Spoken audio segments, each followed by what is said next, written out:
इससे मगरिब तो खासा खौफ महसूस कर रहा है, लेकिन इंडिया को अगर हम देखें तो एससीओ के मुकम्मल इत्तेहाद के रास्ते में सबसे बड़ी रुकावट आज तक साबित हुआ है, वो चाहे यूक्रेन जंग का मामला हो और चाहे इसराइल ईरान तनाज़ा हो। उसके बाद अब हमने इस सेशन के मौके पे भी देखा कि जब मेंबरशिप की बात अज़रबैजान और आर्मेनिया की हुई तो पाकिस्तान और इंडिया दोनों अलग अलग पेजेस पे थे। आपने कहा कि रशिया और चाइना दोनों चाहते हैं कि अमरीका से भारत दूर हो जाए, लेकिन चाइना ये चाहता है कि भारत और पाकिस्तान भी अपने इख्तलाफात का खात्मा करें। और एससीओ से हम सब ये तवक्को लगा के बैठे थे कि मिनिमम हैंडशेक हो जाएगा, लेकिन वो भी नहीं हो सका। फिर उसके बाद वो परेड में शिरकत किए बगैर यहां से निकल लिए। जापान का प्रेशर था उनके ऊपर सिफारती, या इन्हें पुराने जख्म इन्हें याद आ रहे थे जिसमें चाइना ने पाकिस्तान का साथ दिया था मई के महीने में। तो सेठी साहब, जब तक एससीओ में इंडिया मौजूद है, आप समझते हैं कि इसके अहदाफ मुश्तरका हो सकेंगे? मुश्तरका तो हो जाएंगे, इंडिया हो या ना हो, बाकी सब एक तरफ हैं। तो आप देखिए ना, इंडिया ने पिछली दफा या कोशिश की थी ना कुछ कि वो जो जॉइंट स्टेटमेंट होता है उसके अंदर अपनी बात करवाई जाए। तो सेठी साहब, इस बार आ गया ना, पहलगाम अटैक भी आ गया, तो क्या बैलेंस किया चाइना ने? नहीं, पहलगाम अटैक आया, ये तो पाकिस्तान के ऊपर इल्जाम तो नहीं आया। इसी तरीके के साथ जाफर एक्सप्रेस आ गई है, इंडिया के ऊपर इल्जाम तो नहीं आया। तो इसलिए वो तो पहले भी उन्होंने पहलगाम की बात हुई थी, और टेररिज्म, वो तो सारी ये जो एजेंडा जो है एससीओ का, वो तो है ही ये सिक्योरिटी एंड एंटी टेररिज्म, तो वो तो जिक्र तो आना ही था, मगर इल्जाम नहीं लगाया किसी के ऊपर। तो इसलिए अब दोनों के आ गए ना, वो कहते हैं आप कर रहे हैं, वो कहते हैं आप कर रहे हैं। अच्छा, अब आपका जो सवाल है वो बड़ा इंटरेस्टिंग है कि क्या इसमें कोई पॉजिटिव चीज निकल सकती है कि नहीं निकल सकती पाकिस्तान के लिए या इंडिया पाकिस्तान रिलेशंस के लिए। देखिए, चाइना की और रशिया की तो यही कोशिश होगी, इंडिया और पाकिस्तान के तल्लुकात जो है वो हस्ब मामूल पे आए, नॉर्मलाइजेशन हो, लड़ाई झगड़े बंद हो। मगर मैं ये समझता हूँ ये इंडिया के लिए बड़ा मुश्किल है। इसकी वजह यह है कि सारा हिंदुत्व का जो एजेंडा है, बीजेपी का जो एजेंडा है पहले दिन से, वो इट इज एंटी मुस्लिम जी। और अगर वो एंटी मुस्लिम है तो वो प्रो पाकिस्तान नहीं हो सकता।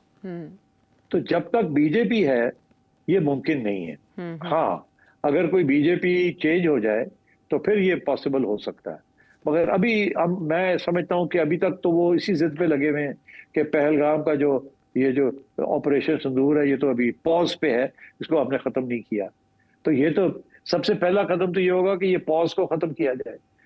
अब वो कैसे खत्म होगा बड़ा मुश्किल है, मुझे तो नहीं लगता। इसके लिए तो नरेंद्र मोदी को पीछे हटना पड़ेगा और सॉरी करना पड़ेगा और एक्सेप्ट करना पड़ेगा कि इनकी फॉरेन पॉलिसी गलत रही, ये फैसला गलत था, और नई सोच करनी पड़ेगी। मगर उस सोच के लिए शायद Narendra Modi is not up to the job. या हो सकता है कि इनको किसी को सैक्रिफाइस करना पड़े, कुर्बानी देनी पड़े, अजीत दोवल की कुर्बानी देनी पड़े या जयशंकर की कुर्बानी देनी पड़े, क्योंकि नरेंद्र मोदी अपनी कुर्बानी तो नहीं देगा, और अगर कुर्बानी के बगैर वो रुख चेंज नहीं कर सकता। तो मैं समझता हूँ कि ये मैं काफ़ी अरसे से कह रहा हूँ कि इसके जो सबसे ज़्यादा जो इम्प्लीकेशंस हैं वो ना डोनाल्ड ट्रंप के लिए हैं, ना रशिया के लिए है, ना चाइना के लिए है, ना पाकिस्तान के लिए। ये सबसे ज़्यादा जो हेडेक है और जो मसला बना हुआ है वो इंडिया के लिए, क्योंकि इंडिया ना अमेरिकन कैंप का रहा है ना इधर का कैंप में है। और आजकल के दुनिया के अंदर ये पॉसिबल नहीं है कि आप दोनों में पाँव रखें। जो पुराने जमाने में 50s और 60s में नॉन अलाइंड का जो इशू था, अब तो नॉन अलाइनमेंट खत्म हो गई।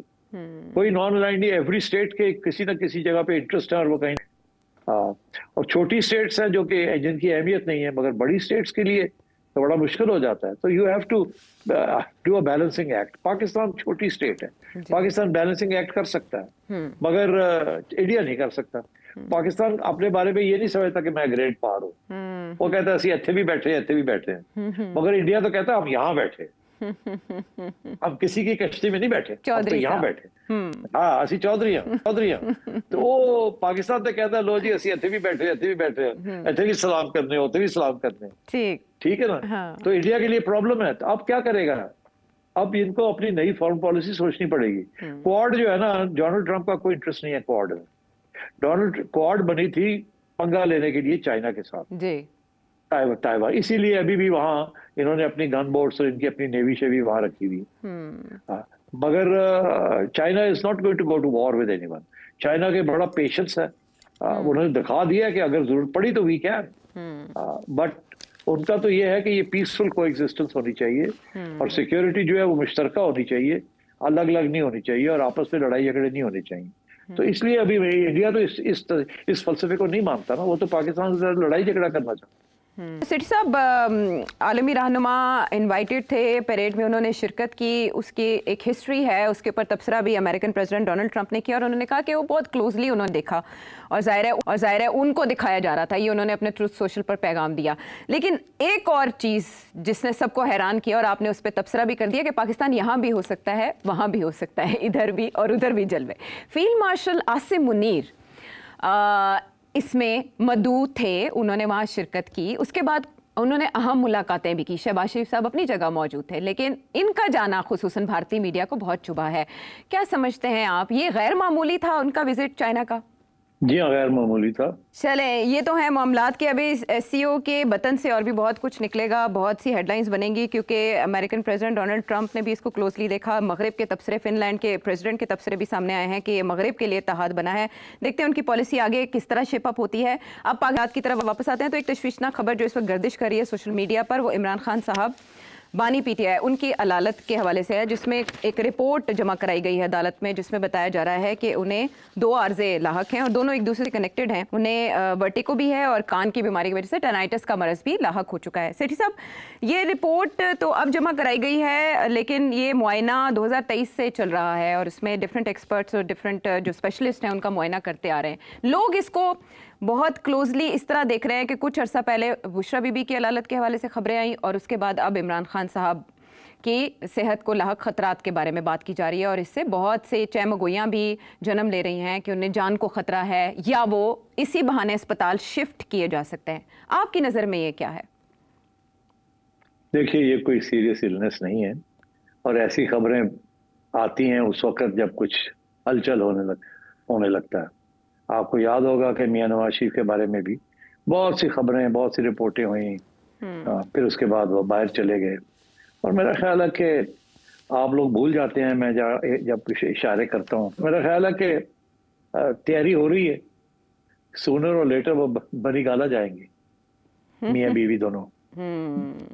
लेकिन उसमें असाबी निज़ाम की कमज़ोरी से इसको कनेक्ट किया जा रहा है सिट साहब, स्ट्रेस से कनेक्ट किया जा रहा है, डिप्रेशन हो सकता है जिसकी वजह से ये बीमारियां सानवी तौर पर होती हैं, तो वो तो फिर मेरिट पे होगी। देखिए 2 साल तक तो उन्होंने डट के जेल काट ली, ये भी हो सकता है कि प्रेशर हो बहुत ज़्यादा और जाहिर है वो होगा, तो ये तो फिर इंसानी हमदर्दी के तहत उन्हें मुंतकिल करना तो बनता है। देखिए ना, जो जाता है वो आके कहता है तकड़े हैं, मतलब फर्स्ट क्लास, तो एकदम वो तकड़े कहाँ गए जी। तो ये तो ऐसी कोई बात नहीं है। अगर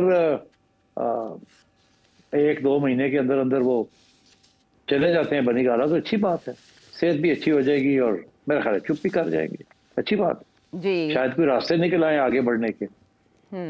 और तबसरों में ये भी जानदार कहा जा रहा है कि सिर्फ और सिर्फ अब इमरान खान साहब की खामोशी मतलूब है। लेकिन एक और शख्सियत जो खामोश नहीं रहती वो है अली अमीन गंडापुर साहब की शख्सियत।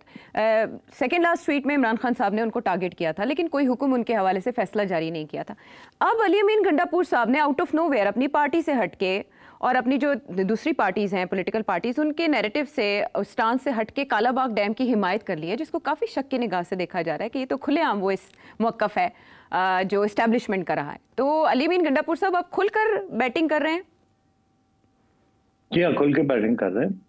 अब वो सामने आ गए हैं ना कि अली अमीन गंडापुर इसलिए अभी तक चीफ मिनिस्टर हैं क्योंकि उनके राब्ते हैं इस्टेब्लिशमेंट के साथ, सीधी सी बात है। अब तो वो खुल के कह रहे हैं कि मैं रोल भी अदा करना चाहता हूँ, मैं कर भी सकता हूँ और and so on and so fourth. तो ये पहले शक शुबात थे, अब वो सामने बात आ गई। और देखिए उन्हें पता है इस बात का, रियलिस्टिकली स्पीकिंग, कि आप इतनी सेंसिटिव प्रोविंस के अंदर you can not have an anti establishment chief minister, ये पॉसिबल नहीं है।